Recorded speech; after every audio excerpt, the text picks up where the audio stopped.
know weak minds, they can stay soft. You can change lives, you create thoughts, never waste time. You got one shot, you got one life, better pop off. What do you like? Make a dream job. No 9-5, no mean boss, just my life and free thoughts. So, Ethan, you are the Chargers fan, and unfortunately, they lost to the Seahawks 37-23.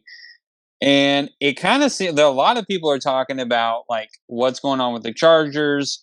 Brandon Staley needs to go. I mean, what's going on in LA with the Chargers here, Ethan? I mean, sometimes overreaction Monday gets the best of you. But no, this is totally fair. The Chargers are in a really bad place right now. For a team that's 4-3, they should be much better than they currently are. Yeah. I mean, to get blown out twice by Jacksonville and Seattle at home is just bad. It's bad. It seems like anytime Brandon Staley goes up against any competent coach, this was Pete Carroll and Doug Peterson, he just immediately folds and his game plan, not to mince words, just sucks. They have no game plan. They have no way to strategically go about this. They have a quarterback who's clearly who's not playing well because of his rib injury. And they continue to run the short passing concepts, which does not work. It allows safeties to play up. They have no running game right now. The game plan with the Chargers is just really bad. And to tell you the truth, this is what I knocked on Staley the most, is for a guy who's supposed to be a defensive genius, man, his defenses play bad. For how much of a genius he's supposed to be, his defenses just don't show up. I mean, they showed up against Denver, but Denver is the worst offense in the league, like by far. Oh man, let Russ cook. Hold on a minute, let Russ cook. You never know what he can do here. We're all gonna starve if he's cooking. Yeah, we just might, but you got to think. About it. What can I say? I'm more of a Brett Wright. What was that guy's name? Rippin. Please show respect to Brett Rippin, please. My goodness, don't the last name. No, I mean the Chargers are in a really rough spot. I mean, so their philosophy from a general manager standpoint needs to change because they hate speed. They will not put any speed on the outside. They developed the slowest receiving core in the league, paid it way too much money, and called it a day. So Clark would know this. I did not want the Chargers to re-sign Mike Williams. I thought it was a bad deal. I thought it wasn't good for her. I hated it. And I get that he has these breakout games and people love to see the impressive catches, but then you just miss because they're not on the highlight reels. The no separation for half the game, the blatant drops in the middle, the just disappearance for 3 quarters. Mike Williams, he will forever. I will never like that guy. I'm sorry. I know. Sometimes I have to apologize to him a lot. Anytime he does have to apologize to him. I remind him in the group chat if ever he makes like one really good play every 2 weeks, I just say Ethan apologize to Mike Williams. I have to apologize a lot, but to be fair, I mean he's currently a top 10 paid wide receiver, and he disappears for long portions of games. Yeah. I say I liked him coming out of college because he was this big time receiver. He's a big receiver. I mean, that's exactly what you want, especially in the red zone. And that's what I really liked about him because he could go up and catch those balls. But the thing, exactly what you're saying is in college, you can get separation just by being tall. In NFL, you have to create separation. Yes, your length does help, but you also have to create your own separation. I mean, Davante Adams, just talking about my Raiders because I can, it's my show. Anyway, but Davante Adams, he creates separation not just with his size. I mean, he's a pretty big dude, but he's not the tallest, but he's got to use his routes. He's got to view his defender, and it just kind of seems like Mike Williams kind of gets complacent at times with his height and just wants to go, okay, just throw it up and I'll catch it. And it's like, okay, well, yeah, it's not that easy. It's, we're going against NFL corners here. It's not going to just be throw it up and you're going to catch it, 9 times out of 10. It's going to be more 50-50. No, I think it's a spot-on analysis. Mike Williams is a one-trick pony. That's really a one-trick pony. I'm so sick of Mike Williams. I don't like Mike Williams and never have liked Mike Williams. You just signed him to an extension, so get used to it. I will say, it seems like this offense is desperately needing Keenan Allen because, I mean, this is where Keenan Allen, even though he's had multiple ACL injuries, he's not very fast. He just gets that separation. So it seems like Keenan Allen is that separator in this offense that will effectively make those short passes to maybe go over the top to Mike Williams. But you can't have Mike Williams be not only the short guy or the route runner because that's just not what he does. So at least from my perspective when I'm seeing it. Yeah, I mean, It's atrocious right now. Austin Eckler is on pace to have 126 receptions on the season. If you want to talk about That's terrible. He had 12 catches in last week's against the Seahawks. 12 catches. He had 9 rushes.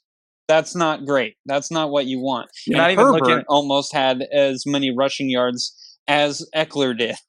the week before when they played Denver. Oh my God. He had 19 targets. Yeah, ridiculous. Yeah.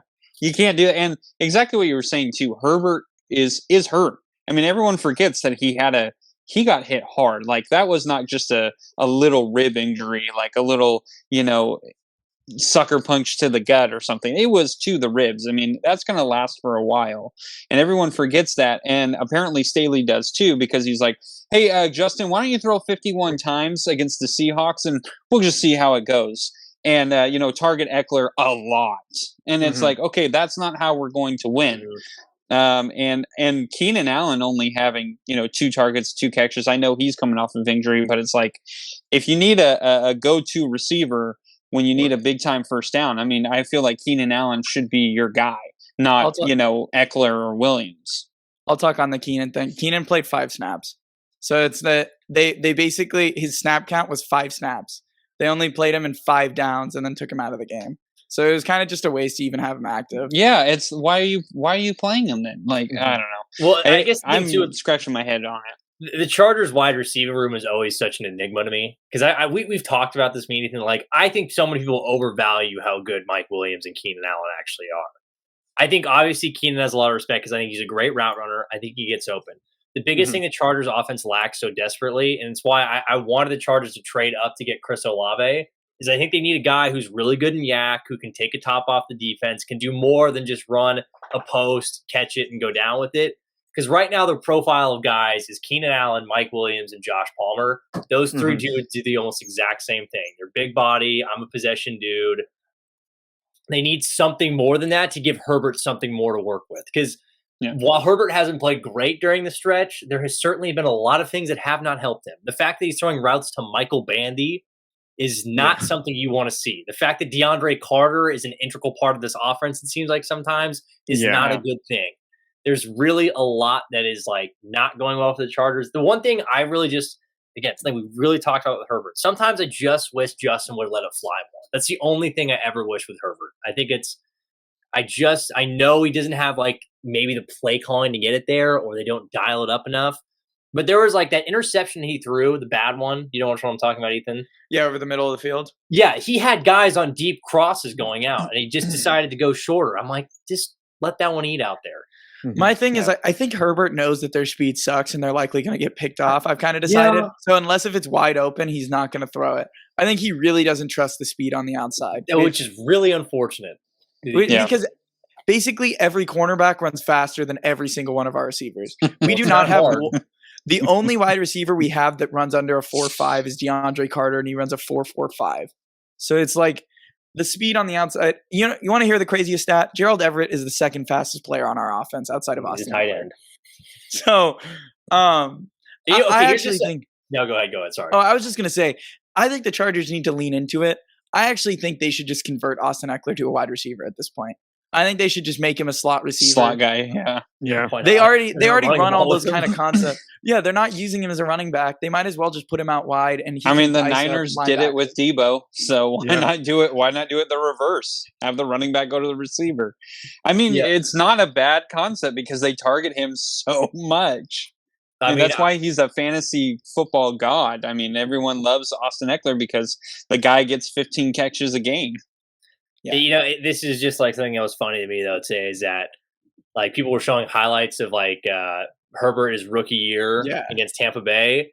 And it was like highlights of them throwing to like, was it Tyron Johnson and Darius Guyton? And people were like, oh, I really miss these dudes. And I'm like, oh, this is how down bad we are for just a deep threat. I'm like, Guyton and Tyron Johnson were like good for a vertical. I'm like, oh my God, we have to get Herbert some more help than that. Yeah. People were saying we missed that. Oh no. Well, the That's issue not is good. The issue is it's clearly the philosophy of the team that they want those kind of big bodied possession receivers, which with Phillip Rivers, I will say it worked. was the right move. Phillip Rivers didn't really have the arm strength to push it downfield, but he was so good at anticipation throws that he could throw guys open all the time. Herbert cannot do that.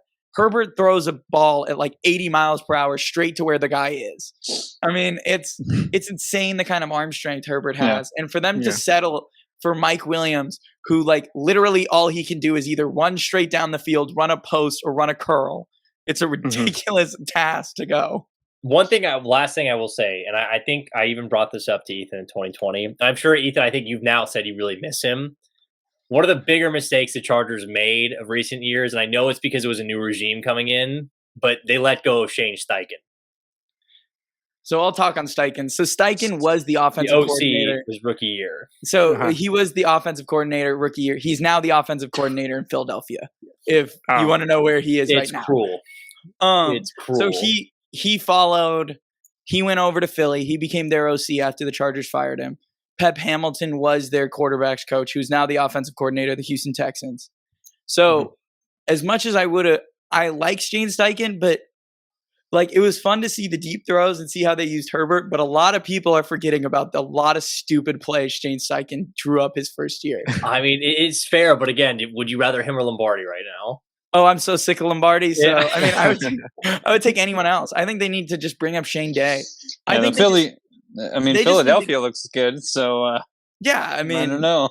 Yeah, but it's also Shane Steichen's now third year as an offensive coordinator, and people forget they took play calling duties from him halfway through the season last year. Yeah, they give it to Anthony Lynn. Woohoo! Yeah. So I mean, I do miss Shane Steichen to an extent, but I'm not going to sit there and romanticize that he was fantastic with the Chargers, because he was the offensive coordinator when they blew all those ending game time decisions, like where they called the QB sneak and the offensive line thought it was a pass, so Herbert got it immediately. He was the offensive coordinator when they tried to run the bootleg out and didn't block anyone on the left side, which they were bootlegging too. He had a lot of miscues, but yes, his offense was way more exciting, and it wasn't just mesh concepts every single play. Yeah. And the one thing, this is what I'll say, this will be the last thing I'll say about the Chargers. The one thing Joe Lombardi's good at is he's made Mike Williams and Austin Eckler look like all pros. And if you can make Mike Williams look like an all pro, you're probably doing something good. The issue is he's made Justin Herbert look awful.